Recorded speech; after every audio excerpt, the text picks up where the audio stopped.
Hello everyone, welcome back to the channel. Today, we're diving into one of the most significant developments in the ongoing Russia-Ukraine conflict, the slow but undeniable collapse of Russia's once dominant control over the Black Sea.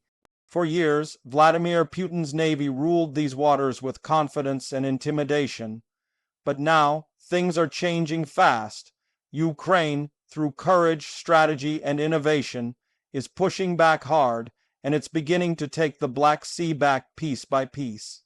For Russia, the Black Sea has always been more than just a body of water.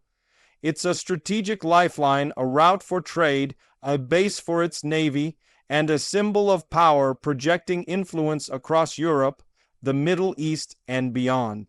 Ever since the annexation of Crimea in 2014, Putin viewed the Black Sea as untouchable, a fortress under his control.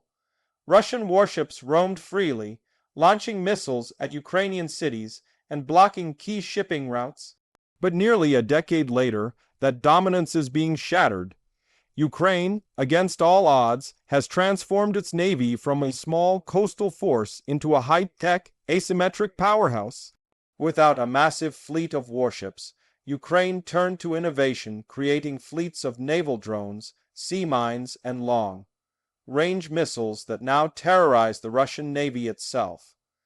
Each strike, each explosion on the horizon, has shown that Russia's power at sea isn't invincible. The once proud Black Sea Fleet now hides in fear, retreating further and further from the front line. It all started with Ukraine's bold strikes on key Russian ships and bases in occupied Crimea. The attack on the flagship cruiser Moskva in 2022 marked a turning point. That single strike sent shockwaves through Moscow, both literally and symbolically. The loss of the Moskva was not just a military defeat. It was a psychological blow to Putin's image of naval superiority. Since then, Ukraine has kept up the pressure, targeting Russian warships, fuel depots, radar stations, and air defense systems across the peninsula. One of the most effective tactics Ukraine adopted was the use of unmanned sea drones. These remote, controlled vessels, packed with explosives and guided by satellite systems, became Russia's nightmare. Operating close to the water's surface, they were difficult to detect and even harder to stop. With these small yet deadly machines, Ukraine managed to damage or destroy numerous Russian vessels without ever sending a single sailor into danger. The cost-effective, innovative strategy completely changed the dynamics of naval warfare in the region. At the same time, Ukraine's intelligence and special operations units carried out daring missions deep inside Russian-held territory. Strikes on Sevastopol, the heart of Russia's Black Sea Fleet, showed that no port was safe. Even with heavy defenses, drones and missiles found their way through. One after another, command centers, radar systems, and ammunition depots went up in flames. Russia tried to rebuild and reinforce its defenses, but Ukraine kept finding new ways to hit back. What's even more remarkable is that Ukraine achieved all this while under constant bombardment and economic pressure. With limited resources, it used creativity and precision to achieve maximum impact. Meanwhile, Russia's traditional military approach, relying on massive firepower and intimidation, started showing its age. Every time Russia rebuilt a ship or restored a base, Ukraine struck again. The message was clear: the Black Sea no longer belonged to Moscow. Internationally, this shift in the balance of power in the Black Sea has enormous implications. The region is a key route for global grain exports, oil shipments, and military logistics.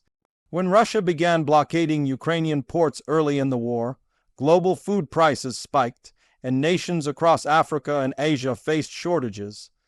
But as Ukraine started reclaiming control of its sea routes, it began reopening corridors for trade, bypassing Russian interference.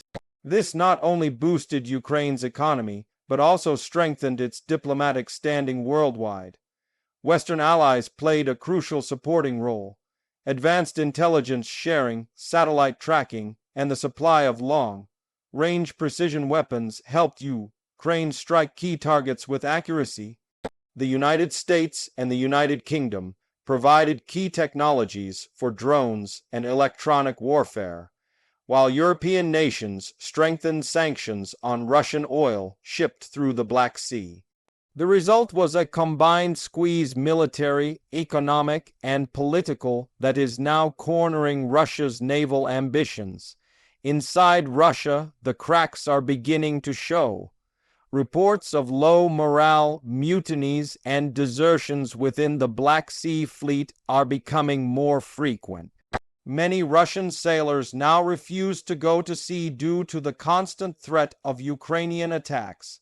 The image of Russia as a great maritime power is fading, replaced by scenes of damaged ships and burning docks. For Putin, who built much of his political image on projecting strength, this is a dangerous narrative shift. The fall of Russia's dominance in the Black Sea is also reshaping the geopolitics of the entire region. NATO's presence is growing stronger, with countries like Romania, Bulgaria, and Turkey reinforcing cooperation to secure maritime routes. The alliance now monitors the sea more closely than ever before, ensuring that Russia cannot rebuild its power unchecked. Meanwhile, Ukraine's growing naval capabilities could make it a key future member of NATO's maritime defense strategy. Even Russia's allies are watching nervously. The loss of control over the Black Sea weakens Moscow's influence in the Middle East and the Caucasus. It limits its ability to project military power into Syria and beyond. It also makes it harder for Russia to move oil and gas through the region, tightening economic constraints at home. In short, what began as a regional conflict is now reshaping the global balance of power at sea. The people of Ukraine have come to see the Black Sea as more than just a battlefield. It's a symbol of resistance, a testament to what determination and innovation can achieve even in the face of overwhelming odds. Each drone strike, each reclaimed mile of sea, carries the message that occupation and oppression can be challenged through will and intelligence. It's not just about territory. It's about sovereignty and pride. Of course, the fight is far from over. Russia still maintains powerful missile systems and air defenses across Crimea, and it continues to launch attacks on Ukrainian ports like Odessa. But the trend is unmistakable. Each month that passes, Ukraine gains more control and Russia loses more ground. The Black Sea Fleet, once the pride of Russia, now operates mostly from the safety of Novorossiysk, far from the areas it used to dominate. Even Russian state media has struggled to hide the losses. While propaganda tries to downplay Ukrainian strikes, satellite images and independent reports tell a different story, one of retreat, destruction, and growing chaos within the Russian Navy. For the first time, the Kremlin faces a new kind of war, one that it cannot simply overpower with tanks or missiles. A war of innovation and endurance, fought on the seas as much as on land. Ukraine's success has also inspired new global thinking about naval warfare. Small, smart, and agile systems are proving more effective than massive, costly fleets. Countries around the world are studying Ukraine's tactics, how drones, intelligence, and electronic warfare can level the playing field against much larger powers. It's a historic transformation that will shape military strategy for decades to come. For Putin, the situation is becoming politically dangerous. Losing control of the Black Sea means losing control of Crimea's security, and that's one of his most critical red lines. His claim that Crimea is forever Russian now looks weaker than ever. If Ukraine can continue to isolate and pressure the peninsula, it could eventually make the Russian occupation unsustainable. That possibility terrifies the Kremlin.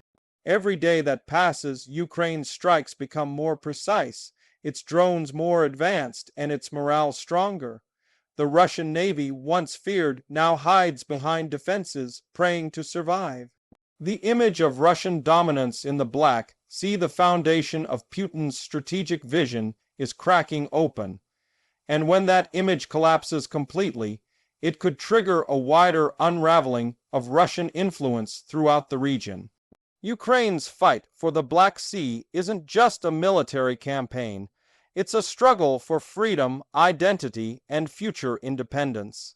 As ships burn and bases fall, what's emerging is not only a new naval reality, but also a new chapter in modern warfare, one where courage and creativity outweigh brute force. The world is witnessing something remarkable, a nation defending itself not only on land and in the air, but also reclaiming the seas it was once forced to abandon. So as we watch these events unfold, it's clear that Putin's grip on the Black Sea is slipping faster than anyone expected. Ukraine's resilience and tactical brilliance are rewriting the rules of the conflict. What was once Russia's proud domain is now a contested, dangerous place, one where even the most powerful ships fear to sail. The tides are turning, literally and symbolically, and the future of the Black Sea looks to be painted in blue and yellow once again. Thank you for watching, everyone.